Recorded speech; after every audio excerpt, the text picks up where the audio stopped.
What's going on, Amherst? You're here on WMUA 91.1 radio. HipHop made me do it with Toasty Z. It's your boy NliteN. Let's get it rolling. We're live here at WMUA. HipHop made me do it. DJ Toasty Z. I'm in the booth with a very special guest, a very special artist. I'm here with my boy NliteN. What's going on, man? What's up? How's it going? Chilling. So, for you, those that don't know NliteN, he's a UMass senior. One thing I want to ask you, how many years have you been rapping for? Been rapping for? Yeah. God, since officially, I guess, since I was a junior in high school, so 1, 2, 3, 4, 5, 6 years, yeah. Okay. He's been rapping for 6 years now. He's a Boston native, and he's been doing shows in and around the Amherst and Western Mass area, both, official shows and some, basement parties, low-key house shows, and not so low-key shows as well. Some ragers as well. Recently he's been doing some shows at Bishop's Lounge in Northampton and the Arts Block in Greenfield. So first of all, I want to welcome you to the studio. How you doing today, dude? Doing fine, man. Doing fine. Coming off clearly a Saturday night, Sunday morning, but I'm going to snap into it for you, man. I feel you. You have a good night? Yeah, for sure. For sure.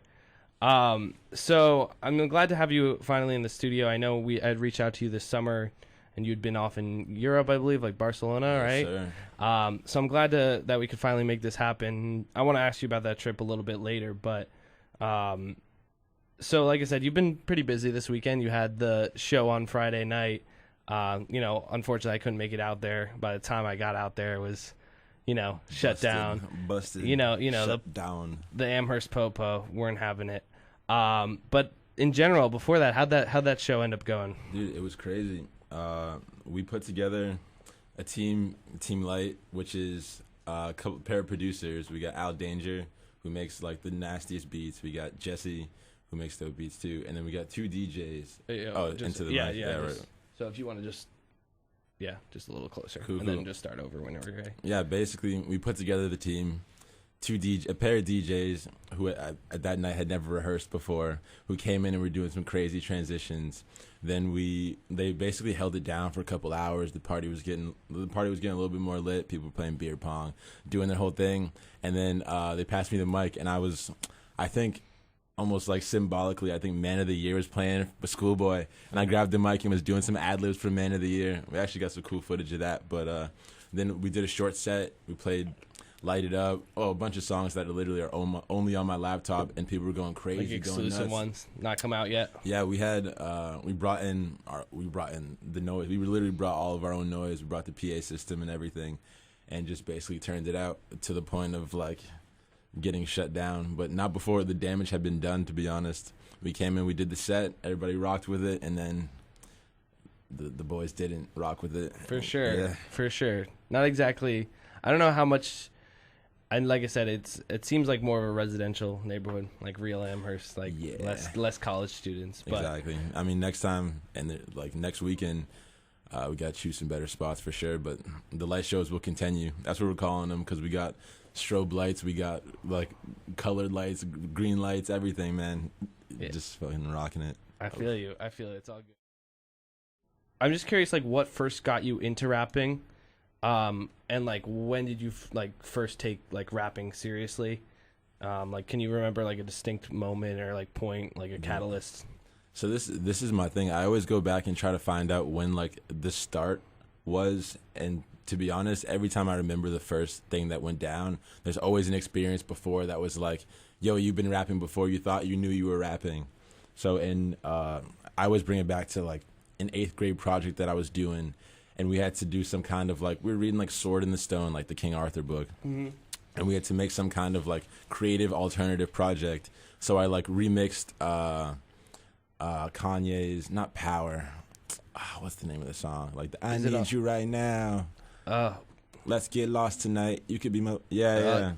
Whatever. I remixed that song, changed up the lyrics, and was, like, rocking it. I had my little brother rapping it in the house, like, every day, like, just... Stronger. Yeah, stronger. I'm, like, singing it in my head. Dude, my like, song recognition is the worst. Like, from title to actual lyrics is probably worse than, like, your average person. But then I always go back and I say things like that, but then I remember like the beginning of me rapping was before that experience. Like there used to be a record store down the street from my house. I used to live in the Fenway, and I guess now it's like a TJ Maxx, but there was a Tower Records there. Yeah. And I used to go over there every weekend with my brother and sister and try to find new music. Like that's when I was introduced to like 808s and Heartbreak and things like that, just like going and digging for records. But to be honest, rapping for the sake of rapping, I've been doing for a long time, and longer than I probably even remember. To be honest, I'll remember something else.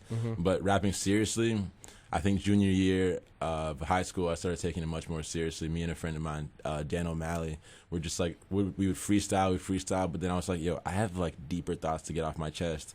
So I like pulled out a notebook, and now my like notebook catalog is like, I've filled these things out, I've recorded them, I've like, yo, I want people to hear some of the thoughts. I think these are important thoughts. So it's been a while. Yeah, and I just also want to talk to you about like what kind of like message and subject matter you kind of delve into.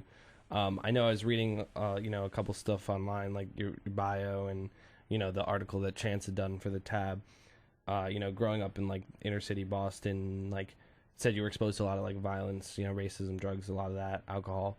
If you don't mind touching on like those experiences or like how they might have influenced or informed your music, or yeah. Well, I don't think it's to the point of like I was like in the middle of like a drug pen as a person living in the city. That's normal. Yeah. Like that is definitely a normal thing, which is why like when I'm talking about myself, I have to mention some of the things that I see around me because that's part of the music that I make. In terms of actual content, really, like I'm trying to appeal to the listener. Like I'm not trying to appeal to them, but I want it to be a meal for the person who is listening. Okay. So if you come into a song listening for melodies, first off, you're entertained. Second off, you're coming into a song and you're listening to like a Skylines, which is like very, very deeply loaded with just like watching Quicksand overtake the Atlantic, see Uncle Sammy, she's taking advantage, don't comprehend the manners of cannibals, wonder if I should panic, fire the cannon, like things that are like, if you're actually listening to it, you will find like, I'm not just saying words for the sake of like rhyming and rhythms, but there's content in there. And usually the content is just stream of consciousness usually. Sometimes it comes out like like hitting a little harder like Skylines. Sometimes it comes out like a little more like laid back, relaxed, like Drive. Like it's literally when I sit down, I'm vibing with the beat. I put like my thoughts into whatever, like paper, pen, and then record it, and literally that's what you get. Like literally you get what you got.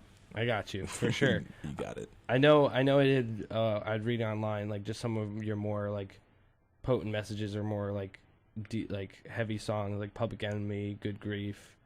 If you want to touch on like kind of what do you talk about in those type of songs, or even your more introspective stuff, Rehab, IO. Yeah, to be honest, I think every piece of work that I've done is introspective in one way or another, because otherwise how could I have made it? Yeah, but for sure. Public Enemy and Good Grief were looking back, some like they were some of the first songs that I was working on that I had like Public Enemy I'd produced myself and Machine and had no idea how to mix or anything, but content wise it was just like it was in the midst of the like Trayvon Martin and like it was like in the middle of all that. So of course, what kind of music are you gonna make? Yeah, you're in the middle of all that. Like you're seeing the effects of just being what happens to a person who looks like you in your streets, and then the outlet is music. That's the escape. So of course, the music is gonna touch on that. It's very like, but it's very straightforward though. As of now, some of the songs I'm working on are very like.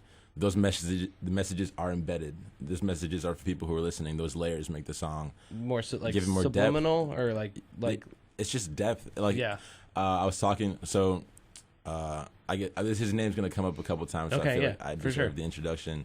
His name Michael Mitchell, aka Black Swan, who lives out in Barcelona. We run an arts company called Food for Art. Yeah, and basically when I first started rapping. He reached out to me, like wanted to work on a song that became Girl in America, which is another like very potent message filled song. And he was calling it Red Pill rap because it's very like straight to the point, in your face. Like like when you listen to those songs, like you're blunt. Technically in the Matrix. Yeah, like everything is what it is, like actually.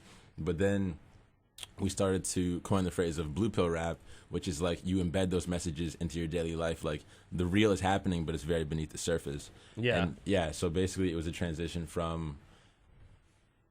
And also, people don't like to be preached to. I feel that. People do not like to be preached to. I don't like to be preached to personally. I don't know if... Yeah, I'm sure you feel the same. No, I feel it, Yeah, but... Yeah, so like the messages became embedded, and we started saying things that were social political, but putting them underneath a bed of rhythm and flow, so people could catch themselves. Like you're like at home washing dishes, listening to SoundCloud, and the song comes up in your stream, and you're like, "Oh, I'm just rocking with this. Like this is music I can live my day to." And you like you start to listen to it on like repeat, and you start to say some of the lyrics, and you're like, "Wait, did he just say?" See Uncle Sam, he's taking advantage. Like what? Like sliding it into like just pushing these messages out in a way that they're very consumable. I feel that, and I think that's a good balance of being able to make something that's catchy and people can rock with, or like sound sonically great, but also has these messages that are like a little bit more subliminal, or just like in the context of everyday life. Like I said, there's certain artists that can get a little too preachy, where they're like, you should do this, or like, this is bad, this is this. Yeah. Whereas, like, if you embed it into your everyday life, it's just more relatable, and you feel like, oh, I understand. Like, I understand that perspective, and you can really delve into it. And these days, it's very much so about being cool. Like, it's very, like, it's hard to be cool and be a teacher. You know what I mean? Yeah. Like, name the coolest teacher. Like, cool teachers are, like, 1 in 100. You know what I mean? It's like, to be a rapper is to be... Like you have to be able to bring a culture into music, once you start to break away from just like what makes music, and you start talking about things that aren't necessarily like directly related and just not creatively embedded, it starts to get complicated, of course. For sure. And I think honestly we've seen a lot more of that recently, of these artists that have been able to be cool, cool teachers, like Kendrick, like J. Cole, like you have these huge artists. Kendrick is the greatest example of that.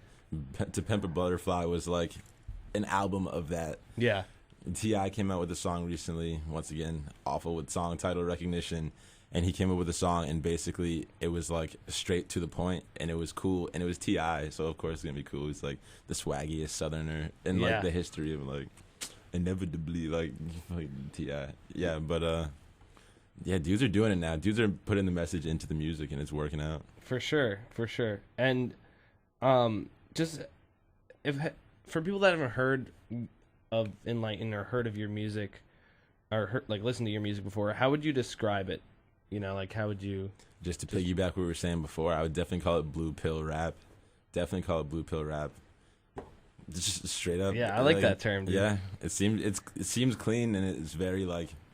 You could see, like when I say it, you picture the freaking Matrix. Yeah. And how cool is that? For sure. It's definitely a good phrase. So, and how would you say that like you fit into the UMass scene, or even the larger Western Mass, hip hop scene in general? Man, I'm actually still trying to figure it out, because so as of this year, things have been like really rocking and rolling. Mm-hmm. But before this year, I wasn't doing a lot of shows. I was in my dorm making a lot of music. Me and Al Danger were just like working on projects, working on new songs. Mm-hmm. As of this year, we're starting to... I think the theme for this year is like release. So we have a ton of projects that we have worked on. I think on my laptop I have like 32 songs that no one has heard before that are like done. And like now it's the time to go out and showcase them. Definitely. So basically, in terms of the scene out here, I'm connecting with people, finding venues, like not even putting my name out there, but going out and having a good time and having people see that, and then reflecting back into what I do, so that next time I'm like, yo, we're doing a show on blah, blah, blah, Elm Street or whatever. People are like, oh, I was there last week. Yo, like, Tina, we're going. Like, you know what I mean? For like, sure. It becomes like, there's a momentum to it. And now we're building that momentum, and it's really dope. And it's us, it's literally Team Light. Yeah.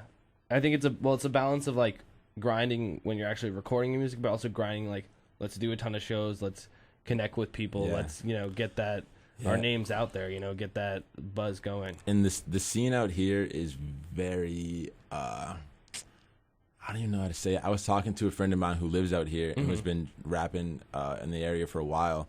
And there's a very evident ceiling on the hip hop scene out in Amherst. Like it's very visible too.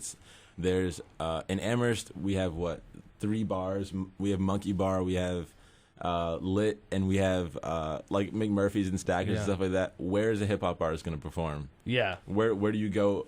Like, and then if you have a spot, it is that one spot. It is lit, like quite literally.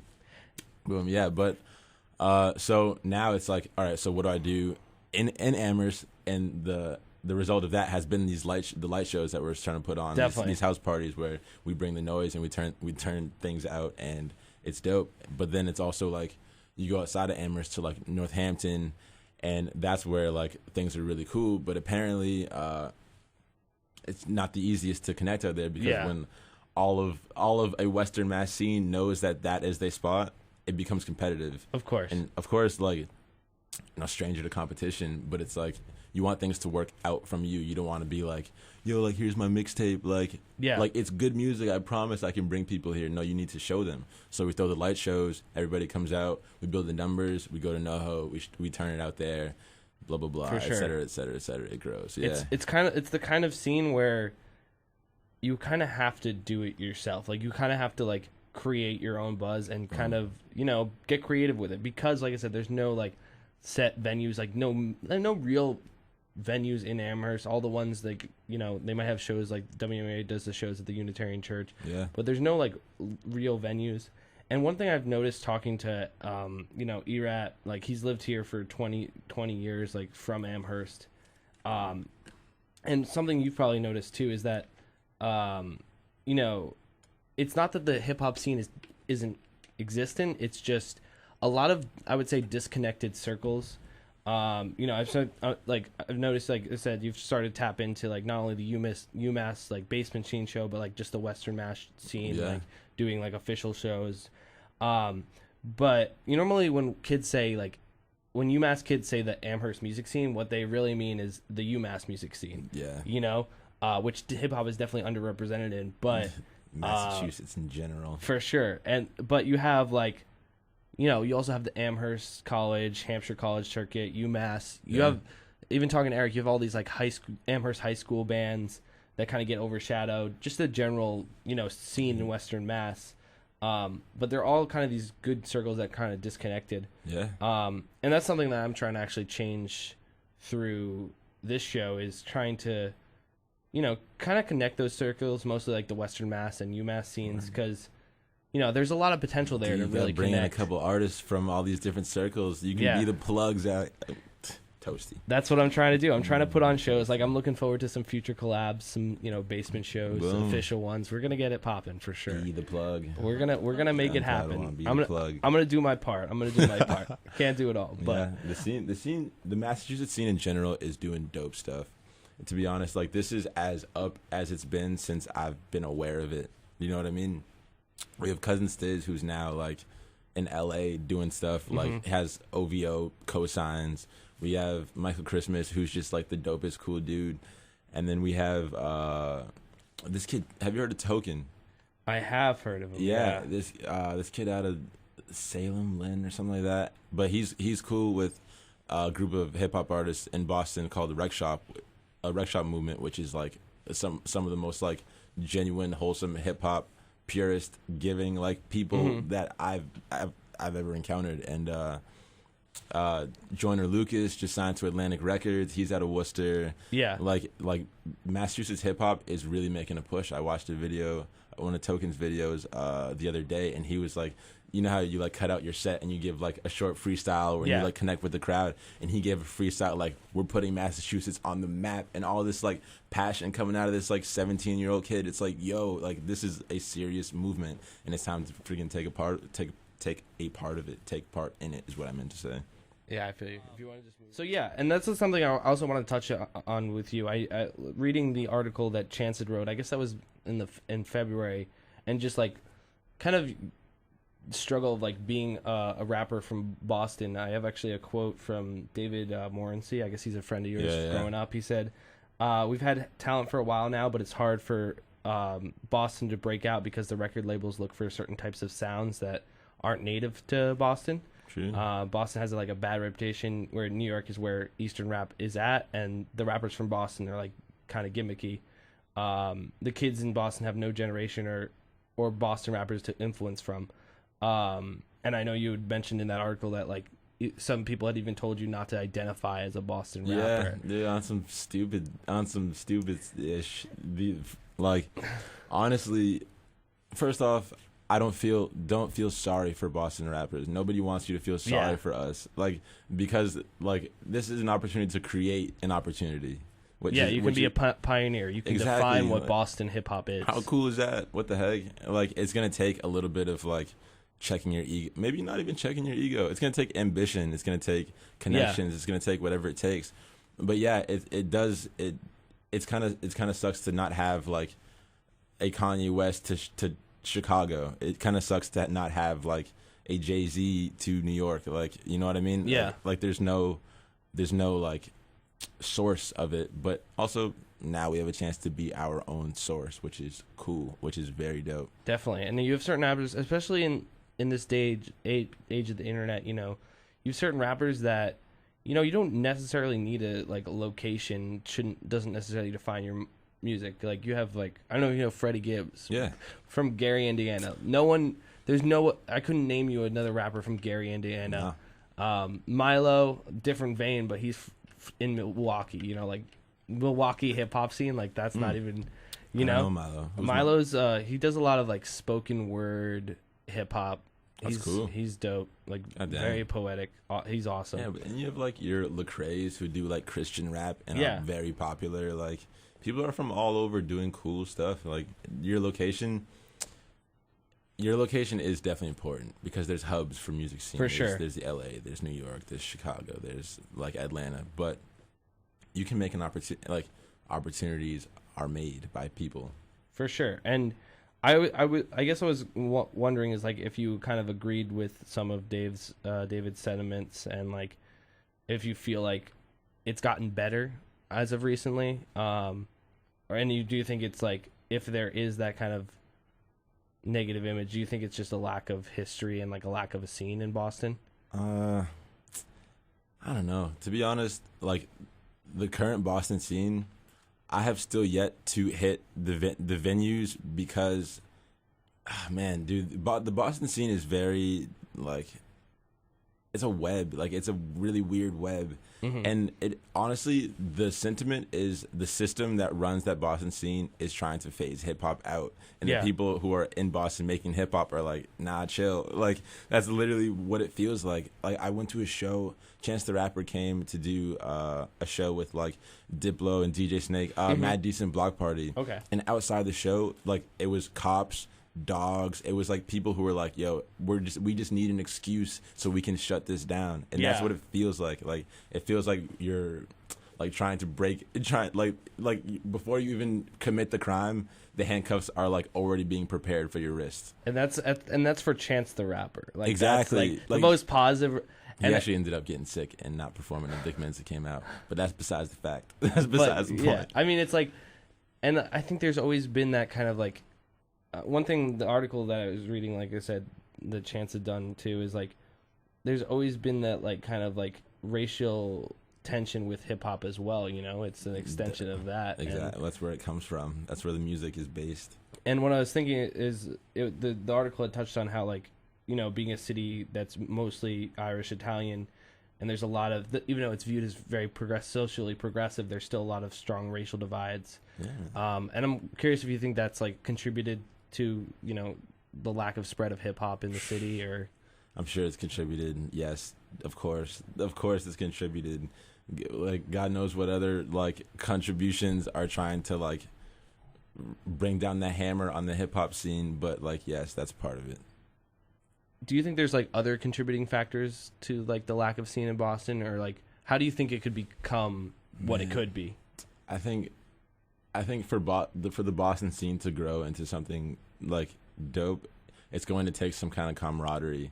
And because it's a new scene, because it's a scene that's like on the come up, everybody wants to be the one that gets credit for it. And like that cuts ties. When egos get in the way of progression, like that is how you get stunted. That's literally how things get stunted. So it's gonna take some connections. It's gonna take some collaborations, which is honestly part of the reason we put together Food for Art. It's literally to bring in artists from different, like we have a Facebook page, and literally we post content from artists. Like we don't charge them for it. We like, you have a video where you're covering a Rihanna song. Oh, we'll reach out to you. We'll post your stuff to our page. You can share it. It's another source for you to like expose your stuff. But we're not limiting it to just Boston. We're based in Barcelona. Yeah. So we're taking artists who are speaking. We're taking grime artists and posting their stuff. We're taking like classical artists. We're taking R&B artists, and we're putting all their stuff up. I think honestly, it's like an inhibiting factor on your mind to localize yourself to one scene. Like even as a Boston artist, I realize Boston is very like small-minded. It's very simple. Mm-hmm. Like if you're trying to make something of it, do it for the sake of doing it. Don't do it for the sake of putting your city on. Yeah. Eventually that will be the case. Like, yes, I'm from Boston, so anything I do reflects back on my city. Just like if you're in high school and you're acting around on the train, like it comes back to your high school. Like you get all those kind of sentiments. But it's definitely worth it. Definitely. And one thing I actually wanted to talk to you about is like your Food for Art movement, and like kind of how you got involved with that, and like how you connected with them, and what the movement is about. The Food for Art, I am the them. I'm half of the them. You are half of the them. Yeah, so Black Swan and myself, it's his brainchild. Like the idea for Food for Art existed before I was a part of it. Yes. Okay. But as of now, he's the CEO and I'm the president, and this is a company that we are putting our energy into. Yeah. In Barcelona, we have a HipHop team.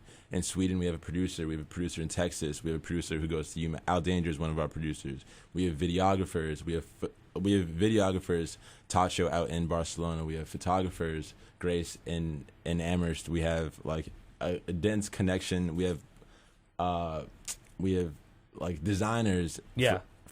We have a designer from Bulgaria named Sasha, who does amazing work. Like we are a dense web of artists from all over the place that represent the places that we're from, but we're not limited to it. Like we're grander thinkers. Definitely. And so when you were out, you went this summer. You were out European trip to Barcelona. I don't know where else you ended up going, but what kind of stuff were you doing out there? Like just doing like musically with what we were doing the most. We were doing the absolute most. So I get out there. So basically, I work with Black Swan to make the music, to make the arts, mm-hmm. and we've done the majority of our work over Facebook. To be honest, like sending files back and forth through email, working in Facebook. Please, to all the hackers out there, mind your business. But we send files back and forth and we get things rolling. But last summer it was like, yo, it's definitely time to connect and actually get some like legwork in. Yeah.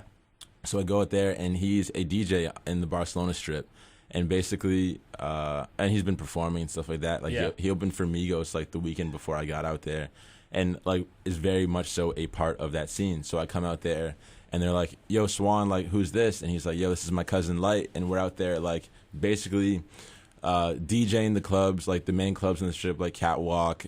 Have you heard of Pasha? It's a popular club in New York. They have like a whole chain of them, like DJing Pasha, DJing, like MCing and Catwalk, and like meeting a bunch of like bigger names. My first weekend out there, we were VIP for the DJ Premier show. DJ Premier came out and did a set. We of course missed it because DJ Premier decided to go on at 10:30 in a scene that honestly doesn't start up until like 1:30, 2 o'clock. He's you know. Yeah. He's a little older. He's got that old. He's on old man time. Time for sure. But to be honest, DJ Premier is from the States, and 10 p.m.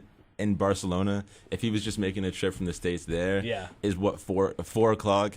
bro, you shouldn't be tired. Wake your butt up. Wake your ass up. You can say ass on the radio. Yeah, or wake your ass up, DJ Premier. No, DJ Premier, OG, legend.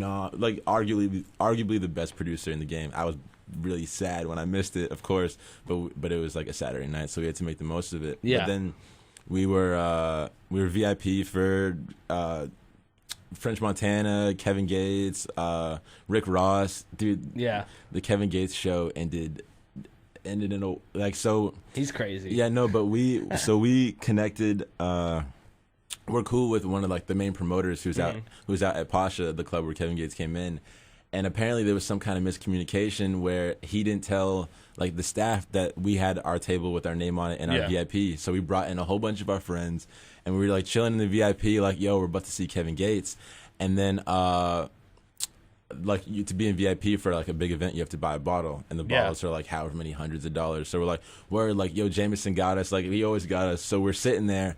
And then the lady comes over with her iPad and she's like, yeah, so the bill's going to be $1,600. And we look at her like, yeah, right. Word. Yeah, $1,600. Leave that over there. And then like she calls security over and they're like, yo, where's the money? And we're like, yo, somebody get Jameson. And Jameson's nowhere to be seen. So we're sitting at VIP with freaking a $1,600 tab. and like this bottle's being drank by all the dudes who we came with. And we like didn't get a sip of it.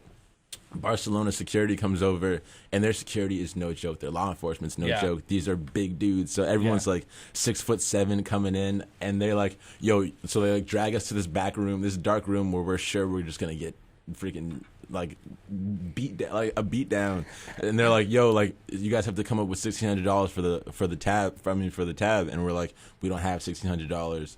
And one of the friends who had the majority of the bottle was sitting there like really drunk, and he's just like, yo, man, you do not understand. Like, he's this African dude. You do not understand. Like, we always hear these two, the DJ, like, blah, blah, blah. And security is just like standing there with their arms crossed. Like, who do you think you are? Like, no DJ gets away with a $1,600 tab. So we're looking at him like, please don't kill us. And like, it turns out like they end up like, I'm like looking over at Swan, and he's just like, yo, like he like whispers to me like, yo, like he's like Muay Thai trained, like he can fight, and he's like, there's 7 of them, I think I could take 1.5. And I was like, I could take the half of the dude that you didn't take, you know what I mean? So then it's like, at that point it's like, this doesn't make sense, we don't want to die. They shake us down for like $257, like everything that we have, and they're like, get out of here. So we're like, whatever. So we leave the club, and we're just like tonight clearly sucked. We missed all of Kevin Gates' set. Yeah. We run into people at the after party, and they're like, yo, Kevin Gates was the craziest set ever, man. Like you've never seen anything like it. And we're like, word. Like, of course it was. Of freaking course. But basically that was like the day-to-day life. We're waking up at like 7, 8 p.m. Like we would like go over yesterday's music that we were making. We would go to the studio, run sessions, send beats to people. We would like get a bottle pregame, go out to the scene, connect with DJ managers. We were in the DJ booth with Big Sean when he came over, because Rihanna came for her anti-tour and he opened for her, and they got him at the club, and then we were DJing that night. But we didn't get to link with him because, of course, he's Big Sean, and he bought out all of VIP, and he bought out the entire roof, and was surrounded by like 50 of Barcelona's baddest females, and we're just and like security guards everywhere. But no, we were a part of that scene. I was there for as long as 2 months, and we made some crazy connections. We got Soulja Boy's contact, whatever that like Soulja Boy at yahoo.com or whatever, Soulja Boy management. But the thing is, being out there, you learn a lot of lessons about like the scene. Like, people are very opportunistic. When you're standing on the other side of that VIP rope, they look at you like a piece of meat, and whoever is the biggest person in that VIP, they're gonna climb that ladder whatever way is possible. So you're standing outside, and like there's like this dope Barcelonian girl who's like eyeing you, giving you like those like giving you the eyes, basically. I got you. I understand. Yeah, and literally, like, being up there, the first thing Swan told me was like, yo, if you're in VIP, keep your eyes in VIP, because you're going to catch the eye of someone who is, like, irresistible, who wants to come over to on the other side of the rope and do whatever it takes to meet the biggest person over there. Yeah, so it's of course. Like, so you learn about how to maneuver. You learn about, like, we were selling beats. You learn about how to, like, people want, like, yo, like, I want to hear this beat. and you like give them your whole catalog of beats. Like you can give them your whole catalog and scroll through it, and they can say no, or you can have one beat that you know you're going to sell, and they're like, no, I don't want this one, and then we start like freestyling over it, and they're like, oh, you want to get on this song with me, and then you end up selling a beat with your voice on it that's getting spins in Barcelona, and you only had to show them one song. There's like things that are like, there's ways to maneuver that now coming back to Amherst where the scene is a little bit different. Like, definitely, yeah. We don't have more subdued. We don't have a single like Pasha. You know what I mean? Yeah. It's like you have to figure out how you're maneuvering it. So basically, it's taking a certain sentiment and a vibe to how you move and how you interact with people and applying it to your career, like what you want to do for a living. Definitely. Yeah. So a lot of cool experiences this summer, and hopefully a lot of cool experiences to come. And how do you think that trip kind of helped you to like not only develop as an artist but just kind of spread your art? And man, how did it help me develop? Well, I got, God dang it, in so many different ways, man. In so many different ways, I became a more complete artist. Like I showed up to Barcelona wearing like T-shirts and like baseball T-shirts, and I was the kid in VIP who was like sticking out like a thumb, like the easiest VIP target for the person who stares over that rope. Are you kidding me? But yeah, no, and I learned a lot. We spent a lot of nights or mornings, I guess, because we were late nights, mornings, blah blah blah. But like producing, making beats, making my own sounds, trying to carve out like what I wanted to sound like.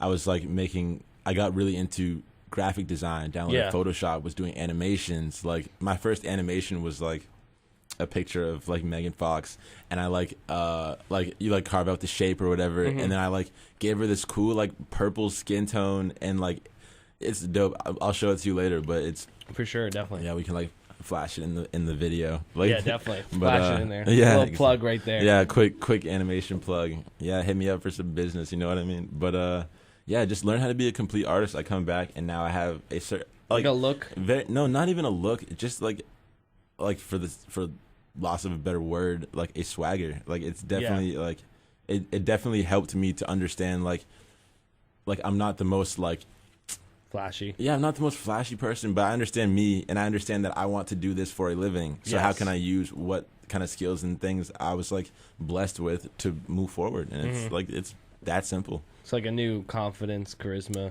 Nah, it's just focused. Focused? Okay. Yeah. For sure. Yeah. New perspective. Yeah. So I'm curious, like, have you had like at this point, like, have you had like a favorite like memory of a favorite show you've done so far? Oh, dude, that's the easiest question ever. So last October, my birthday is on Halloween. Last October, that must be a blast. Dude, it's amazing. It's been the best parties on your birthday, no matter what. Exactly. So we got a link to do a show at it's called Periferias Festival. It's in Huesca. It's like an hour and a half west of Barcelona, and basically it's like a 10-day festival. I think over the course of the festival there was like 15,000 people, like nothing crazy, but like it's still an audience, and they hired us to come out there and do a set, and like our set was the morning that I turned 21. So we go over and we have like they take us behind, we like go through the tunnel, we have our what do you call it, our showroom, our green room, whatever. Like we have a room with our name on it. We got like this big vanity mirror. Like our riders, like we want beer, we want bottles, we want like I think we had like Cheez-Its or something like that, because Swan loves Cheez-Its or something. But it was just like snacks, food, drink, everything was supplied for us. The light show was crazy. We went out there and killed it, and I turned 21 on that stage, where I guess it didn't even matter, because in Europe you can drink when you're 18. Yeah. Little kids are getting beer at like 12. Still symbolic. But still, definitely the most symbolic show, period. For sure, dude. We're going back this year. We actually got 2 slots this year. Awesome, dude. So yeah, maybe we'll get some more photo and video, because last year we didn't give much of it. For sure. If you need, I'm sure you can find a photographer that will want to fly out there with you. Grace is coming with. If you guys don't know, this is a quick shout out. Yeah, Grace, for sure. Grace Gillick, all about the shout outs. Grace Gillick Photography. She's running a studio out of our house, called Gray Street Studios. Basically, she takes phenomenal pictures. We can do a little flash of those too. Yeah. And and she'll get it done for you. You need a LinkedIn page, you need like whatever you need, and she'll get it for you. She'll get it popping. Quality. Yeah. She'll get it popping. Her photos are incredible. Sure. Just looking on the Facebook page, boom, boom. Next level. Boom, boom. So let's see. So I'm just also curious, like, what your like proudest accomplishment as an artist has been so far. Proudest accomplishment. That's a tough question. My proudest accomplishment? Oh, to be honest, my proudest accomplishment is the team that has been assembled around me. Mm-hmm. Like, I'm working in Amherst, like, making my push, knowing that my partner in business is in Barcelona making a push. I know that my producers are, like, in places making beats and working on their craft. And to be around a set of individuals who is like very much for the arts and doing what you're doing, it feels like a support system, and it's an accomplishment because a lot of people don't put those teams together. Like, I'm blessed to meet two DJs who work together in tandem. So now when I do my set, I have two, like, on each shoulder, I have someone who is like rocking with me. Like, yeah. And these are people who support what I do because I do it very well, and I support what they do because they do it really well. And because of that, the trajectory is up. Like, that is the accomplishment. Definitely, for sure. And where do you see yourself in the next like year? And not only yourself, but just the Food for Art, man. Where do I project. See us? Like, in terms of like accolades that we've picked up on the way, or just like Grammy bound. What do you want to be doing? Like, what is your vision? Well, the current vision is like freedom. Like, I just want for us, as in not even limited to just Food for Art. Yeah. To be able to have like a headquarters where each room is specialized for what we're doing. We have our green room. We have a house. I've always been partial to California. Since I was like 3 years old, I wanted to go to California. I want a house on a hill where I can be private, make the music that I need to make, and just like supply it to the world, where my people can come in and get stuff done. And really, it's not like, and it's no sweat. It's just because we want to do it and because people are waiting for it. But yeah, in terms of future, like, XXL for the team, for all the artists, sure. Like, in terms of like freshman list. Yeah, of course. Like, the fresh. Yeah, no matter. I don't really mess with the freshman. No matter how you cut it, XXL, if you look back at it, has been very good at predicting who is going to be a popular artist. That accolade holds substance, like, it has fortitude, and yeah, so that's of course something you strive for, but you don't do it because of the accolades. You pick them up on the way because you're doing what you're doing, and it's the right path. Mm-hmm. Definitely, I feel you on that. So I'm just also curious what you have on tap next, what you're working on. I heard that you're working on a collab project, yeah. And also a solo project. You did your research, man. No, definitely. I got to do my research. I want to bring it, dude. Dude, Nardwuar is next level. I love Nardwuar. I want to do, I want to be on top of it. I don't want to come in here like looking like a fool. Definitely, on top of my shit. Absolutely. So is that supposed to come out this fall, or what's the deal with that? All right, so basically, the collab project I'm working on with Al Danger is called Light It Up. If you've been to any of the if you come to any of the shows, if you've been to any of the shows, that song is like the one that everyone goes crazy for. That's going to be the single off of a 4-song EP called Light It Up. We actually are working with a producer, an engineer named Angelo Quaglia, who is like Grammy nominated, has worked with Busta Rhymes, has worked with like. Joe has worked with Luther Vandross. They did a whole project on. He's the plug. He's a very cool, quirky dude. Definitely. And yeah, so we're polishing that off for release. I have a bunch of just stagnant singles. So basically, I had a project called Mind Over Matter. Yeah. That I was going to put out this fall, and I say I was going to put out on some Frank Ocean. Will not be put out until it's perfect. Fair enough. But yeah, so as of recently, the production has got better. Those songs lyrically are done. it's gonna depend on how we restructure it, new beats to put the songs over, to reestablish certain vibes and to like really flesh them out.